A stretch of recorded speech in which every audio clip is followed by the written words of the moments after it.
Oh, let me tell you something. Busting makes me feel good.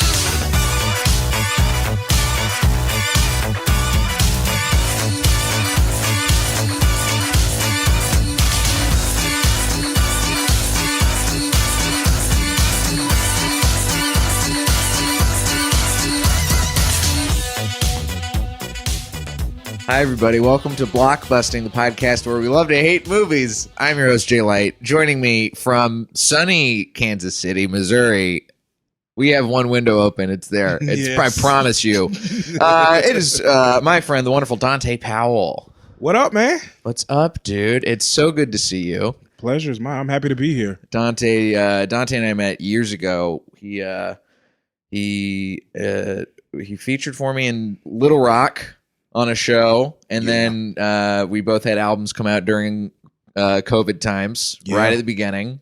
Yeah. So tough times. We're killing it though. We figured out the way to drop an album is to wait for a pandemic and bam, Exactly. go for it. And then you have all the time for people to listen to the album, but and not then, come see. Exactly. And then they're clamoring to come see you. Yeah, we're here in Kansas City right now. Dante's on tour. Where are you going to next? You're in Indianapolis tomorrow. Tomorrow, yeah, and I just booked St. Louis tonight, so I'm gonna go do shows in St. Louis. Nice. Even though I told myself I wouldn't. I remember yesterday you were pretty adamant that you weren't. You were just going to chill in St. Louis. And then one of the clubs I've been trying to get into was like, we got guest spots, and I'm like, well, I got gas. Like, I know how to drive. I will be there. So, yeah, we'll see. I'm gonna go do shows. Good. If you ever get a chance to go see Dante, you should definitely go check him out. Oh, please. And yeah, I'm so glad we're running into each other, and I'm so glad we get to talk about the movie that you wanted to talk about today. Ooh, yeah, Hamilton. Yes. Yeah, this is a big one because this is perhaps the most this is the closest to not doing a movie that I've done. Okay. It's still a film, I guess, because it came out, it was released as a film. It was originally going to have a whole theatrical release. But it's been, nominated for Emmys for best television variety special. Yeah. Right? It's obviously well known as a musical on Broadway for years and years before the filmed version was released. Yes. And even the filmed version is literally just a filmed version of the Broadway show. Yeah. But here we are talking about it because it came out and it's still part of the conversation somehow. And I want to know what you got against Hamilton, Dante. Okay. First of all, when you invited me to do this, I've listened to a few episodes and I started thinking about movies I don't like. Mm-hmm. And it's really hard for me to not like a movie. I was struggling. Then I was like, what do I not like? And then it just became crystal clear that it was Hamilton. Because I remember when it first came out and it was on Broadway and it was just the talk of the town wherever it went. It started traveling and things. And I heard all these things about it and I was really excited to go see the show. And then at some point, I guess I don't know if I was talking to someone or I just had the epiphany myself, but I was like, you know what all the people who keep raving about this have in common is that I don't like any of their tastes. Fair. I'm not saying they're bad people, but I wouldn't let them direct me on how to experience something that culturally they're describing as hip hop. Right.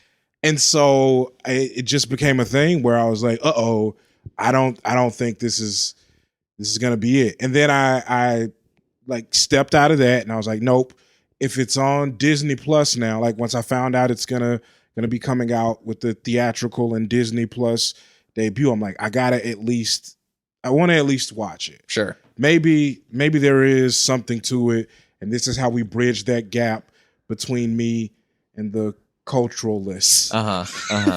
It's just The tasteless, the culturally vanilla. Yes. And physically vanilla people.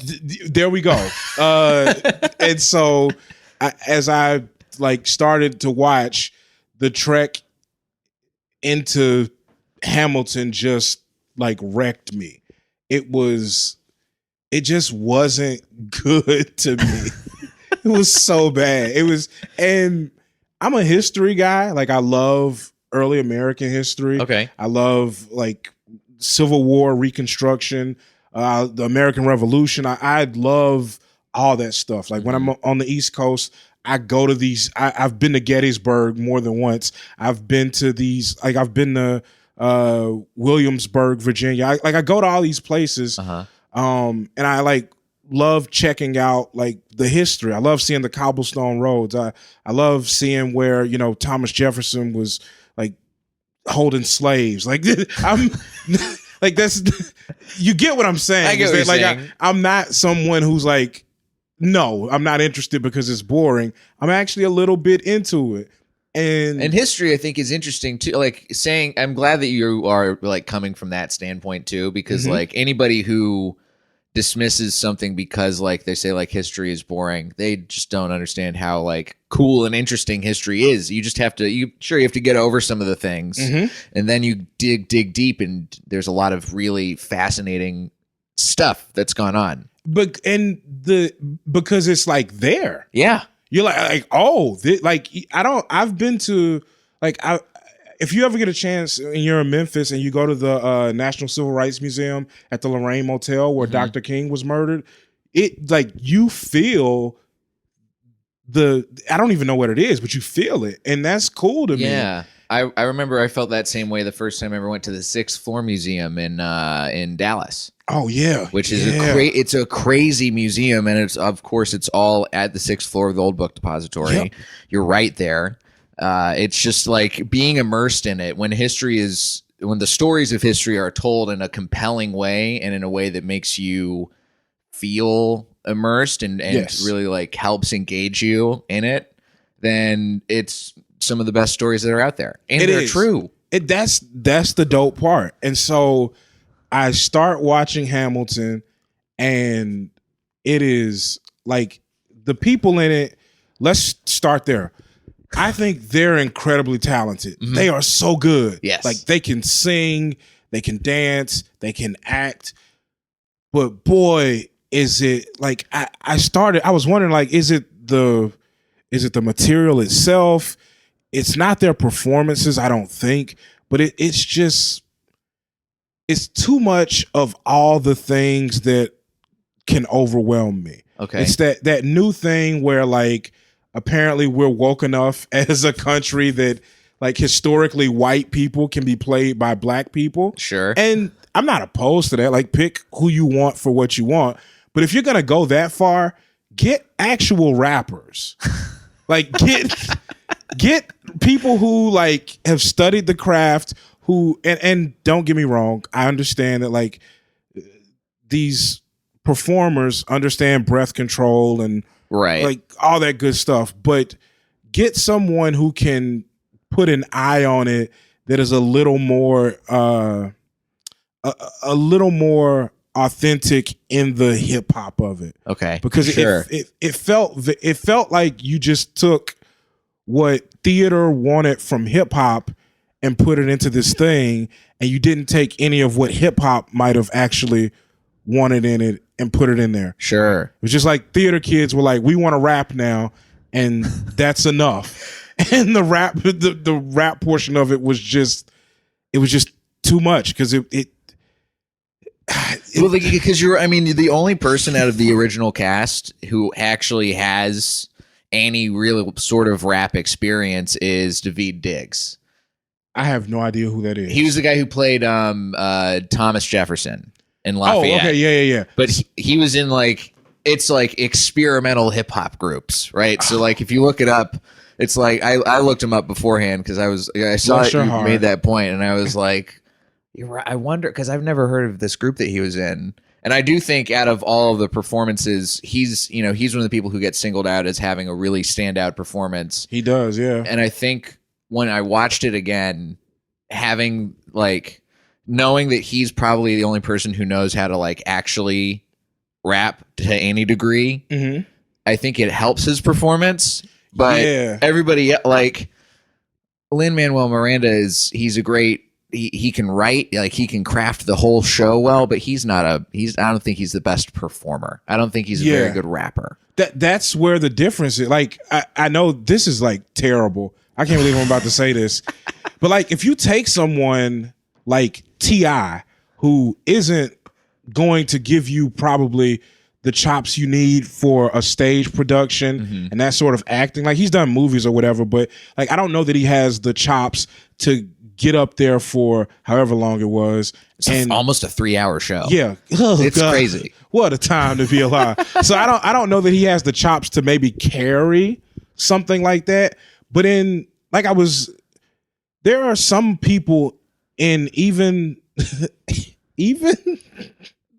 like video production, some people are playing multiple roles. And it's like if you maybe give that opportunity to someone who can actually like who's familiar with what it means to like do that, I think it helps a little bit.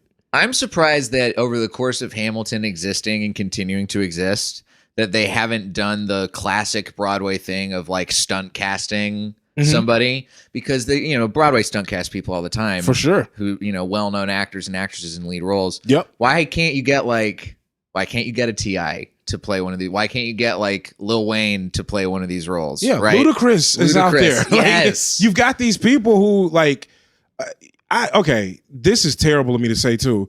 I'm just putting myself out there. I could do without Macklemore for the rest of my life, but if you put him in Hamilton, maybe we get. Actually, yeah, Macklemore also great stunt casting, but that's probably like that's his ultimate form. Like letting Macklemore go on there and he'll win the Tony for best actor in a revival of a musical. Yeah, and Kendrick will lose it. Yeah. He'll star in like Selma the musical, and they'll be like, "Oh yeah, he was great." But did you see that? Did you see Macklemore? Wow, he really crushed it. Oh my God! Like, yeah, Macklemore as the slave in Hamilton. Macklemore as Sally Hemings does such a great job, and I'm so glad they expanded her part beyond just that one line. Really brought the nuance that only Macklemore could bring to such a role. Oh man, that'd be great. I'm here for it. I think I can. I had a feeling that like we were there's going to be some stuff about the movie that you didn't like from that perspective, from like the hip hop perspective of it. Because watching it again too, I'm like, this is so clearly aimed at people who are not actual fans of rap or hip hop. Yes. It's so designed to be a Broadway musical to like let white people be allowed to, who are not fans of rap or hip hop, go in and watch it. I mean, I was reading something about it this morning. When it came out, there's an NPR article that came out on Code Switch that was the guy, I forget the writer's name, but he was talking about how he was like one of the only black people in the audience, and that's kind of emblematic of what Broadway is. Broadway only brings in really like people who are in their 40s and higher and white. That's like that's the vast majority of a Broadway audience. Yes, and all of those people went to go see Hamilton and bought all these crazy price tickets and were like, yes, this is it.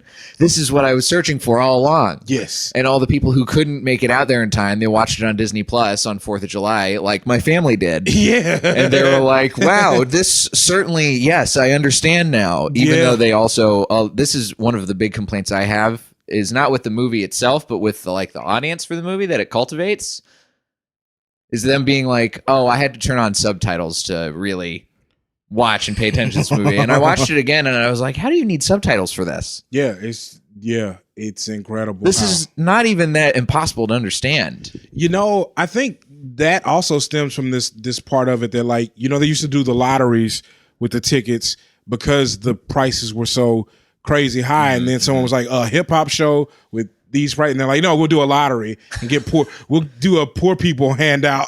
You know, you can Charlie and the Chocolate Factory this thing.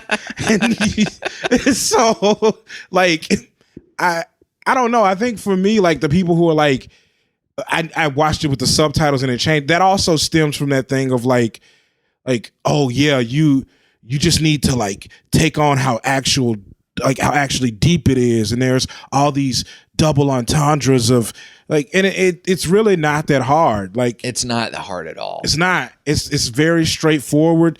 It's written in a way where if you like, there are moments in it where the point of it was for Lin-Manuel Miranda to be like, oh, I'm about to kill these niggas with this bar.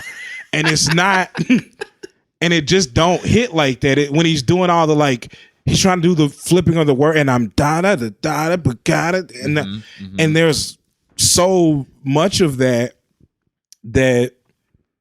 it, like I said, it sometimes becomes evident, like plain as day, that like, oh, this is the theater kids, which again, nothing wrong with the theater kids. Sure. You guys operate how you operate, but when it's pushed so hard in the vein of like, no, this is like hip hop, this is what it's about. Like, no, it's not. Like, especially when he's throwing in throughout the music such overt references. You know, and doing the thing that's like trying to wink at the people who do have a knowledge of like 90s rap and songs that he's, you know, referencing subtly, and themes that he goes back to over and over again in the songs, and lyrics that he goes back to over and over again. Like, it's clear. I think this all comes from, it seems like a place of like, when I was reading about him talking about why he wrote this musical, I think he had like classic theater kid intentions, right? Of like, there's this thing that I love, which is 90s hip hop. And there's this other thing that I'm super interested by, which is the founding fathers. Yes. And I'm going to combine those things. And that's, you know, that's crazy theater kid thinking. And it is. We need people like that in the world. I like thinking big and going for it. I really do. Like, I'm not mad that it exists so much. I just think that the execution is it's tough. Like, if this had just been a play about history, like, great. Like, I'm here for it. If it had just been a play about rap, I'm here for it. Like, those things can work. It's just that when you combine the two, and I think you lean so much into one side of it that even you don't realize it, you miss a lot. Like I said, you miss the opportunity to maybe not expand your writing so much, right? But maybe make room for a Ludacris to come in and be. Like I said, I don't know Ludacris's capabilities in terms of learning dialogue and lines. I think Ludacris could figure this out, though. For sure. Yeah. But what you get with him is an ability to, like, you get an ability to, instead of just making it about, I had to use the subtitles and I'm going to try to flip all these words, you get someone who is, like, absolutely, like, top 1% of performers in the world at being able to command an audience with his voice in a way that is, like, specific to rap. Right. So you don't have to try to outright yourself, because this dude is going to perform that and, like, knock it out of the park. Right. Like, if someone can go from, like, move bitch, get out the way, to use a hoe, and, like, he's doing that every night in arenas. Yeah. He's familiar with doing this song this way, this one this way, this one this way, and you don't have to do that. Like I said, the thing where it's like, oh, I've written it, so the writing is the star. No, like, you use the star to be the star and let them rap. And that's the thing. It would allow this to transcend from being, we can call it what it is. It's an homage. Yeah. But it's not actually hip hop. It's not actually rap. If you put somebody, you get it to that point, then it transcends it and becomes the genre that it's doing an homage to. Yes. Instead of just being like, oh, look at, we could figure out how to do this thing. Yeah. We did this concept album and turned it live. You're making an excellent point. You know what this reminds me of? There's a movie, I think it's called Just Right. It's with Common and Queen Latifah. I remember when that came out. That was like mid 2000s, I think. So in the movie, Common is an NBA player, and it's obvious that Common can't hoop. Like, it's just obvious. Okay. And instead of casting an actual basketball player, they cast Common. And when you're showing the basketball portions of it, it's obvious that like that's not Common. He didn't make that shot. Like, he shoots it and then they cut away and then they cut back and it's nothing but net, but the trajectory is different. And it's like, why didn't you just cast the best of the terrible actors that are basketball players? You could have done that easily. You could have done it easily, and it would have made this much more bearable. It may be Just Right doesn't win an Oscar if you got, LeBron or Kenyon Martin or whoever in that movie. Just like maybe Hamilton, maybe it's adjusted in a certain way. If you make those adjustments, well, of course, that's how adjustments work. But what I'm saying is, I think it makes it a little more. I think Hamilton would have been better if it was a little less palatable for the audience it caught, and a little more palatable for the audience that is like me and isn't really into it. Because I'll tell you, when I watched it again, even like having read your notes and read some of this other criticism, I still came away being like, man, that did it. And I came away from that, and I think it's because there's something about, like, even sitting here talking to you, I can actively sit here now and be critical of it. But like, I also watching it hit me, right? It hit me in the way that like a musical hits its target audience, which I'm pretty close to its target audience. Like, I'm about a decade younger than the average Broadway goer, but I'm a white dude who's grown up watching musicals and like being in musicals. But that's what I wanted. So like, exactly. I went to see what was it? I went to see Jersey Boys. Okay. When they came through Des Moines, and I was like, it was the same year I saw Book of Mormon. Okay. And I thought, well, nothing's gonna compare to Book of Mormon. Like, they killed it. And then I saw Jersey Boys, and for whatever reason, it like knocked me on my ass. Really? And I'm not like I said, I'm not like, I don't go to see musicals often. I saw those two, and then I think I've seen one more since then. Okay. And so, but like, it was so good. Everybody in it was good. They just did an excellent job. And so it's not like I wasn't open to letting Hamilton hit me in that way. Sure. It was just like, once it started happening, it was like, man, the point of this wasn't to tell the story, I don't think. The point of this was to impress me with the story. That's really how it felt coming off to me too. I felt like they were like, they're trying to show that they can do it. Yes. They're just trying to prove that it's capable, that it's possible to like do like the cool version of history where we got a rap battle happening in Congress. What about that? We're referencing Biggie during a bunch of songs. Did you guys know we could do that in a musical? But like, it doesn't really feel like it could be. I think you make a great point with Book of Mormon, and full disclosure, I haven't seen Book of Mormon. I've listened to a lot of the songs from it. Yeah. And I know the Book of Mormon kind of, there's some elements of the story that are doing an homage to other stuff that happens on Broadway, the kinds of songs that happen on Broadway, right? But I feel like you really digging that and you really digging Jersey Boys shows that there's something to be said about like when you actually do the form of the musical correctly and you don't do something just to try and be like, hey, aren't we clever? Yes. Huh? Yes. It's man, I don't think that you can't rap a musical and have it be good. Sure. I'm here for that.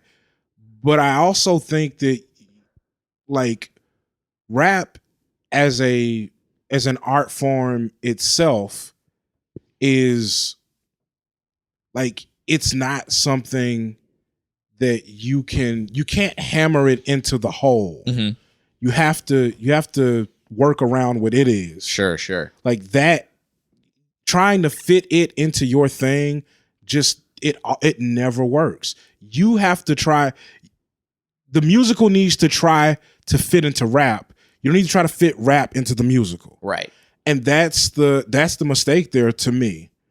And that then creates all these other things that then become like pretty obvious in what you'll see in the critiques of it. It's just like you attract a crowd that is not like these people think that that's what rap should be. Yes.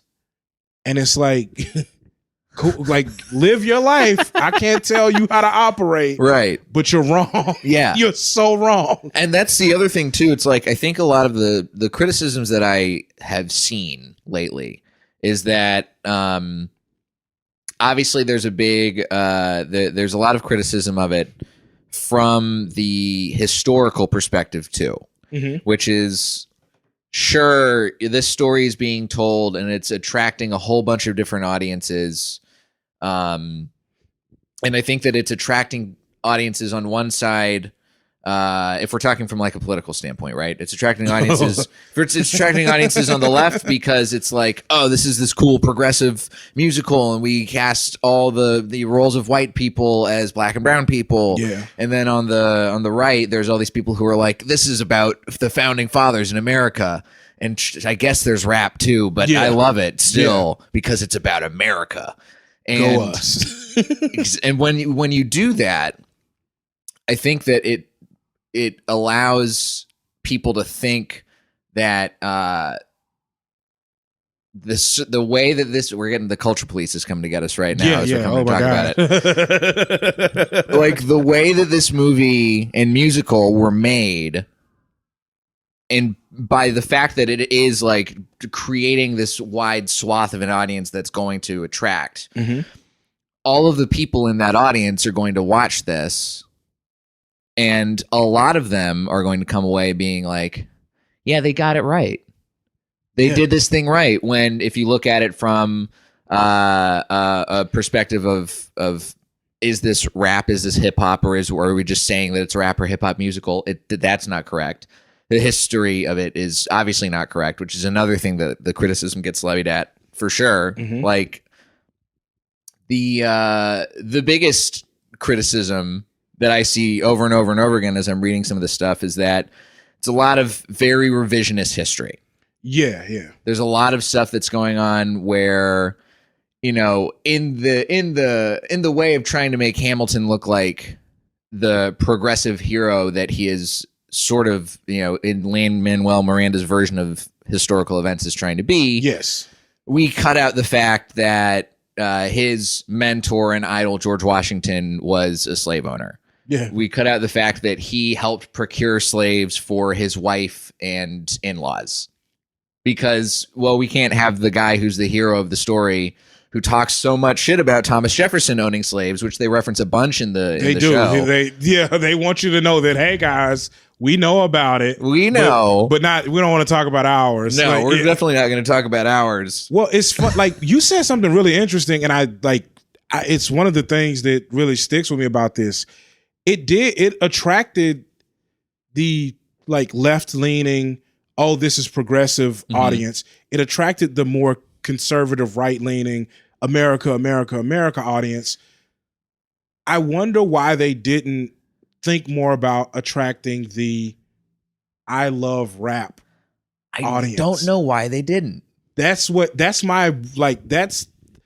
you talk about my gripe with this thing, that's where it begins. Mm-hmm. And I think that Lynn probably thought, I'm doing the Biggie references, like 10 crack commandments, 10, like I'm doing the things. Like, isn't this what it should be? And I think sometimes you need to remember that if Biggie were rapping at the time, he would have talked about Hamilton's closeness to owning slaves. Yeah. He would have talked about George Washington's doing that. It wouldn't have just been like the revisionist history. There, like you can't try to clean up the art so much that you take away what it really is, but still try to capitalize on its huge popularity.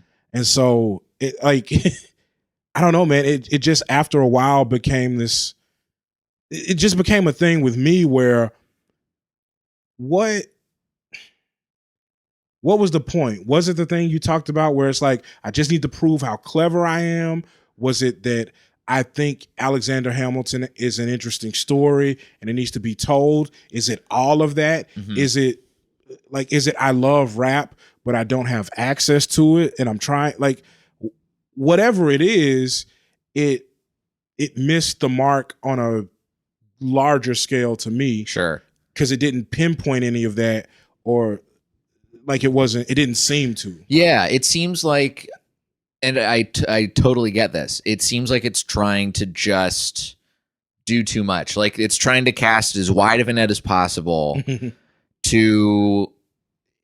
it achieved this, certainly, to attract a huge fan base and a huge following and become like this sort of there's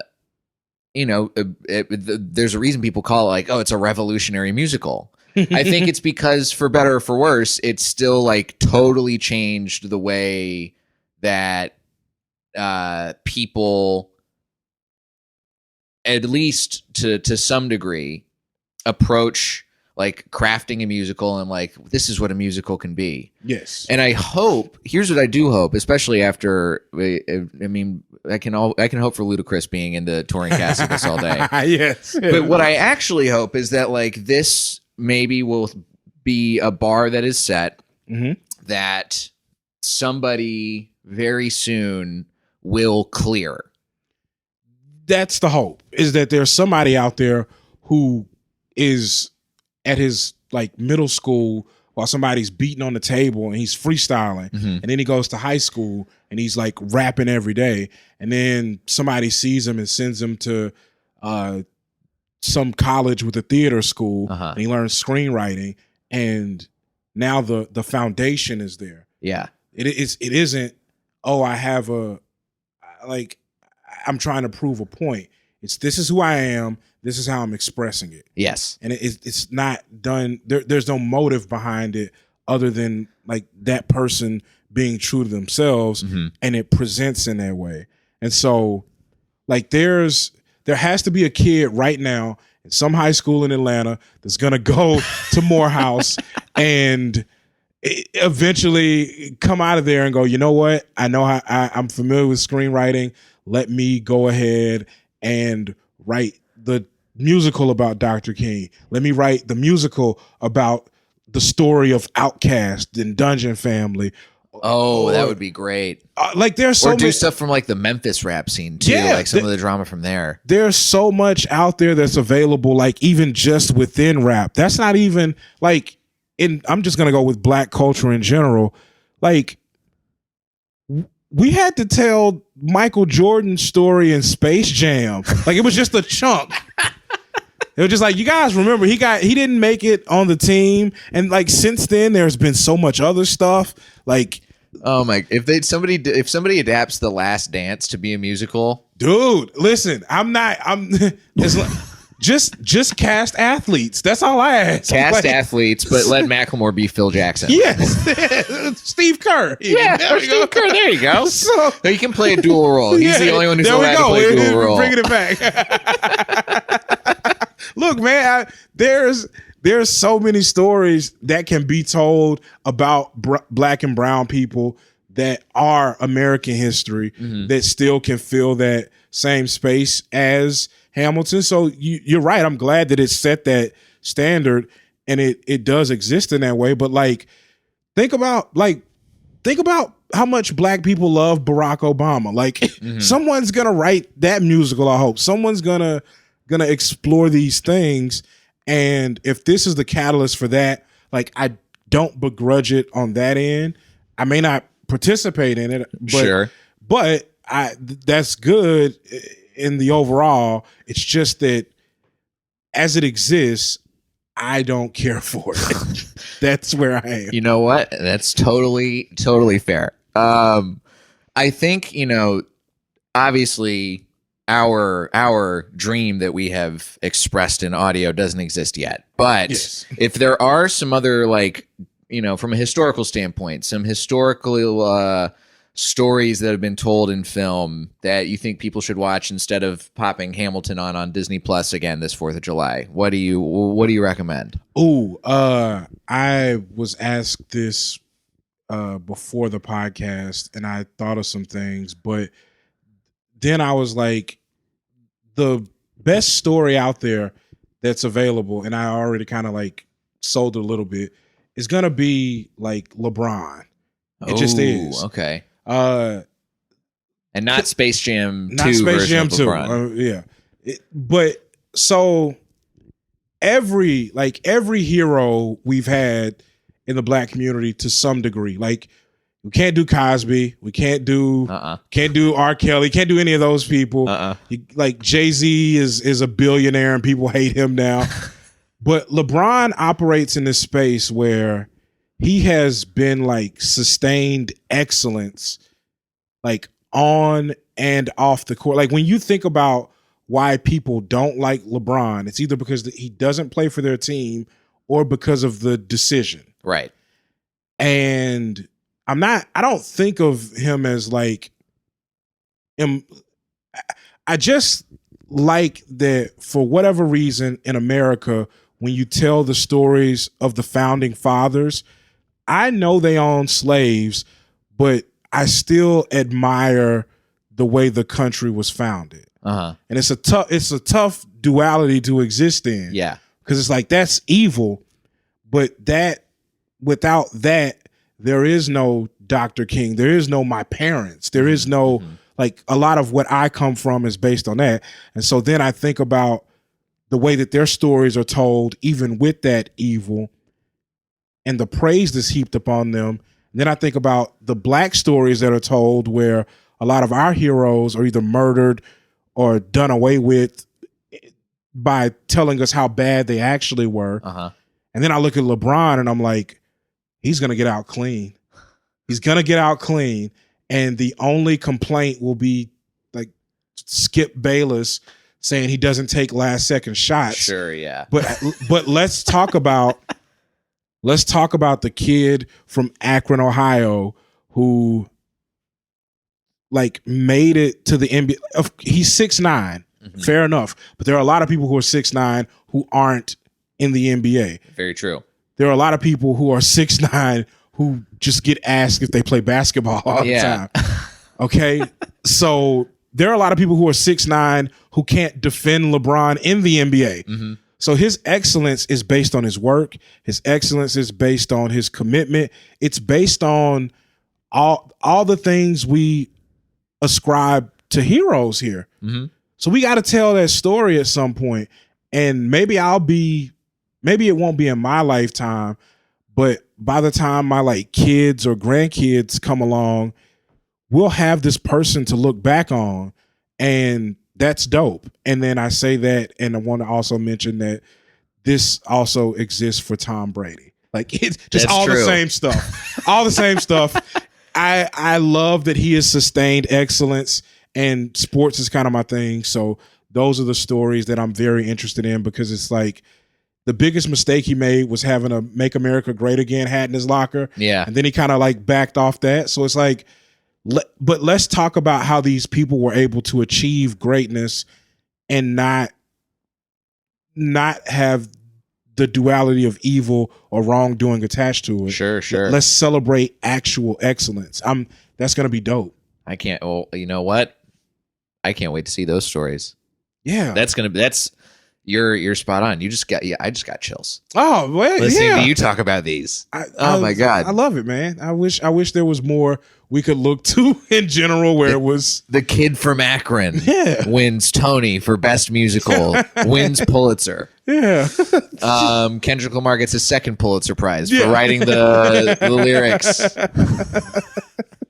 No, it'd be great if they so just as a cool little shot at Lin-Manuel Miranda. Why do I always miss his name? Lin-Manuel Miranda. Manuel Miranda. They do the LeBron story, but it's country. There we go. That's Okay. what we're gonna do. Okay. I see that. We flip it. And you know what? Then we still attract Yeah. the right wing and the left wing. Blame it all on my roots. I showed up in Jordans. Oh my God. Dante, dude, thanks again. Thank you, man. This is cathartic. I'm glad we were able to get. I feel like there's been a catharsis that happened. Where can the listeners follow you on social media and get your album? Twitter.com/Dante Powell, DantePowell. And then I'm on Instagram at Moose Rattler, MooseRattler. And then I like to tell people they can just email me. My email is moose.rattler@gmail.com. If you got some interesting news articles, send them my way. And then you can buy the album everywhere you buy albums. It's called The Squirrels Get Fat. It's out there. Go find it. I hope you enjoy it. I have a feeling you will, people. Yeah. If Dante's ever come into your town, definitely go see him. I saw him. Please do. Crush for 30 plus minutes last night at like 11:30 at night after an array of really other great comedians, and you just like brought the house down from joke one. You're too kind. Which is you're too good, Dante. I can't say that enough.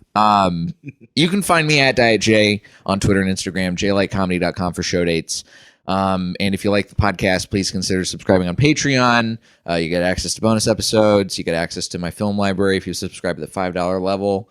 And that's about it. This has been Blockbusting. Go see something good for a change.